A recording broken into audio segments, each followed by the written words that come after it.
હમણાં સુધી બધા એવું માનતા હતા કે લોકો થિયેટરમાં મૂવી જોવા નથી આવતા. વાત પણ સાચી હતી. એક થિયરી એવી હતી કે મોટી ઇવેન્ટ્સ મૂવી હશે RRR ટાઈપની તો જ લોકો થિયેટર સુધી લાંબા થશે. પણ એક મૂવી આવી હમણાં એક વીક પહેલા, સૈયારા, જે ન તો ઇવેન્ટ મૂવી હતી કે ન એમાં મોટા સ્ટાર હતા, બલકે એમાં બંને ન્યૂ કમર્સ હતા.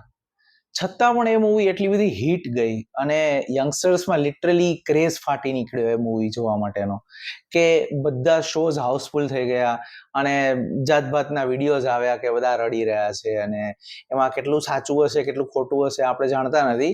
પણ આવો જ સિનારીઓ આજથી 4 દાયકા પહેલા થયો હતો. 1985ની આસપાસનો ગાળો હતો, જ્યારે ઇન્ડિયામાં વીસીપી અને વીસીઆર નવા આવેલા. વીસીપી એટલે વિડીયો કેસેટ પ્લેયર્સ અને વીસીઆર એટલે વિડીયો કેસેટ રેકોર્ડર્સ. અને આટલી મોટી VHS કેસેટ્સ આવતી, જે ઓડિયો કેસેટ્સ આવતી, જે મ્યુઝિક અને આપણને બીજા ઓડિયો મટીરિયલ સંભળાવતી અને ટેપ રેકોર્ડરમાં ચાલતી, એનું વિડીયો વર્ઝન હતું.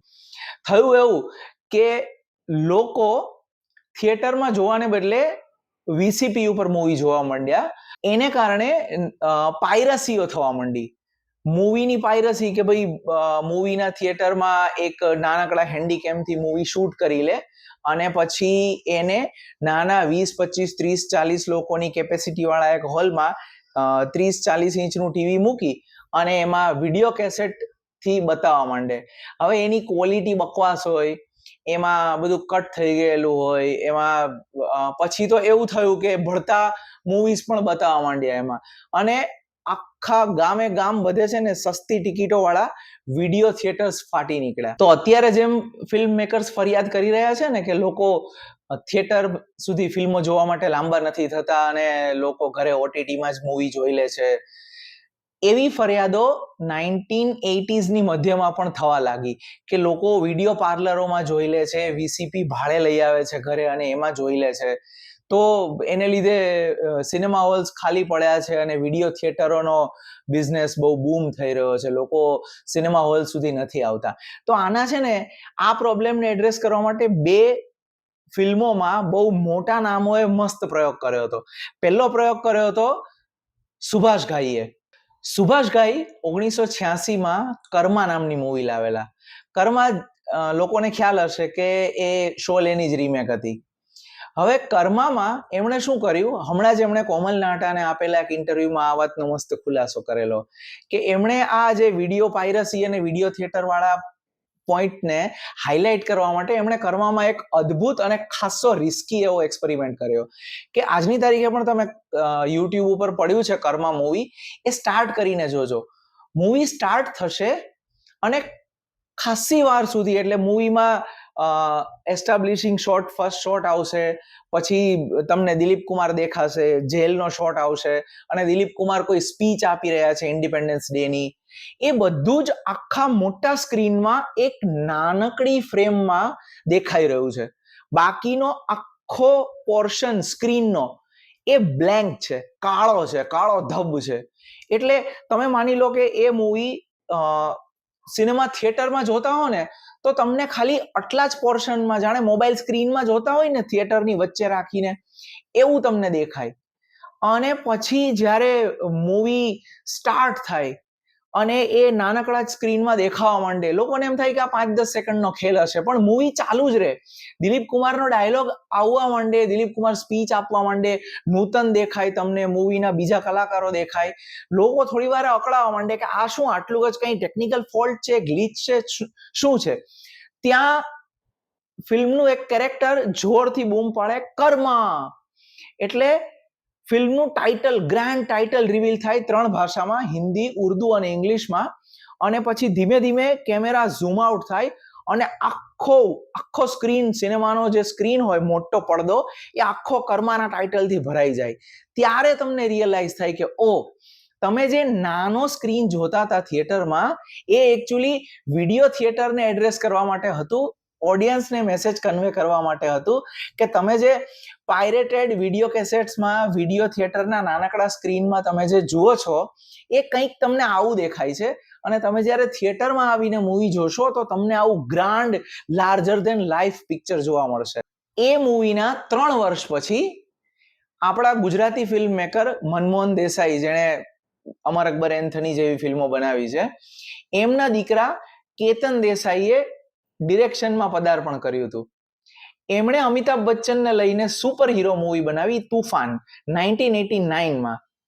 હવે એમાં મ્યુઝિક હતું અન્નુ મલિકનું, અને અન્નુ મલિકે of course being Annu Malik right from the beginning એમણે 2 સુપરહિટ ઇંગ્લિશ સોંગની ખીચડી બનાવી. Don't worry, be happy. અને એક મસ્ત સોંગ ક્રિએટ કર્યું, don't worry be happy. Don't worry, be happy.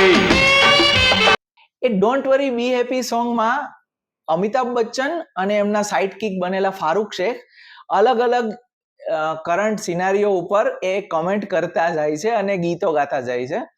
હવે એમાં છે ને ત્રીજી કડી છે, એ specially dedicated to video theatres ઉપર છે, કે ત્રીજી કડીની શરૂઆતમાં આ જોડી અમિતાભ બચ્ચન અને ફારૂક શેખ એ બંને એક થિયેટરની બહાર આવે છે. થિયેટરમાં તેજાબ મૂવી ચાલી રહ્યું છે, માઇન્ડવેલ તેજાબ, કે જે again super duper hit movie હતું. તેજાબ ચાલી રહ્યું છે, થિયેટર ખાલી ખમ પડ્યું છે, અને એ લોકો જાય છે સામે આવેલા વિડીયો પાર્લરમાં. આખા સ્ક્રીનમાં દેખાડે છે કે આ વિડીયો પાર્લર છે, અને એમાં કોઈ અષ્ટમ પષ્ટમ મૂવી ચાલી રહ્યું છે. જાય છે તો લોકો બધા ખીચોખીચ એની અંદર ભરેલા છે. એક 30 ઇંચનું ટેલિવિઝન જેવું સ્ક્રીન છે, એમાં વિડીયો કેસેટ પ્લેયર ઉપર કોઈ મૂવી ચાલી રહ્યું છે. એની પિક્ચર ક્વોલિટી એકદમ ગંદી છે, લોકોની આંખો દુખી રહી છે, લોકો કકડાટ કરી રહ્યા છે કે યાર સરખી રીતે બતાવો. અને ફારૂક શેખ અને અમિતાભ બચ્ચન એ વિડીયો થિયેટરની અંદર જાય છે અને પછી સોંગ ગાવાનું ચાલુ કરે છે, જેનો મતલબ એવો છે કે ભાઈ આ વિડીયો થિયેટર વાળી બવાલ બહુ થઈ, લોકોના માથામાં દુખાવો થઈ ગયો છે આવી ભંગાર પિક્ચર ક્વોલિટી અને સાઉન્ડ ક્વોલિટી જોઈને. એના કરતા તમે મોટા પડદે આવો, નાના પડદામાં કાંઈ મજા નથી. મૂવી જોવાની અસલી મજા મોટા 70mm ટાઈપના લાર્જર ધેન લાઈફ સ્ક્રીન વાળા થિયેટરમાં છે. તમે ત્યાં આવો. એટલે એ being magician and super hero, Amitabh Bachchan ત્યાં રહેલા લોકોને ફિલ્મની ટિકિટો ફ્રીમાં ડિસ્ટ્રીબ્યુટ કરે છે, અને લોકો પડાપડી કરી મૂકે છે અને ત્યાંથી ભાગી જાય છે. વિડીયો થિયેટર વાળો માથું પીટે છે અને પોતાનો સ્ક્રીન આ લોકો ઉપર હુમલો કરવાની લાઈમાં તોડી નાખે છે. આ બંને યુનિક એક્સપેરિમેન્ટ હતા, અને જે બંનેનો એમ એ જ હતો કે વિડીયો થિયેટર ફૂટી નીકળ્યા છે, જે વિડીયો થિયેટરને લીધે જે સિનેમા થિયેટર્સને આ બિઝનેસને ફટકો પડી રહ્યો છે એને એડ્રેસ કરવો. સો એ વસ્તુ મને બહુ ઇન્ટરેસ્ટિંગ લાગી, એટલે મને થયું કે તમારી સાથે પણ શેર કરું. કર્મા સુપરહિટ ગયું. કર્મા જોવા માટે લોકો થિયેટર સુધી આવ્યા, એટલે કર્મામાં જે સુભાષઘાઈએ એક્સપેરિમેન્ટ કરેલો એ તો સફળ ગયો, પણ કેતન દેસાઈએ તુફાનમાં આ સ્પેશિયલ સોંગ બનાવીને જે મેસેજ આપ્યો એ કંઈ બહુ સફળ થયો નહીં. પિક્ચર એટલું ધાર્યું હતું એટલું હિટ ન ગયું, અને લોકો એને જોવા માટે થિયેટર સુધી લાંબા થયા નહીં. પણ આ બંને એક્ઝામ્પલ ઇન્ટરેસ્ટિંગ હતા. જો તમને આવી સિનેમા રિલેટેડ ઇન્ટરેસ્ટિંગ વાતોમાં અને ઓબ્ઝર્વેશન્સમાં મજા પડતી હોય તો હું આવા રેગ્યુલર વિડીયો બનાવતો રહીશ. તો મારી ચેનલ સબસ્ક્રાઇબ કરો, અને નવા વિડીયોમાં ફરી મળીશું. બાય.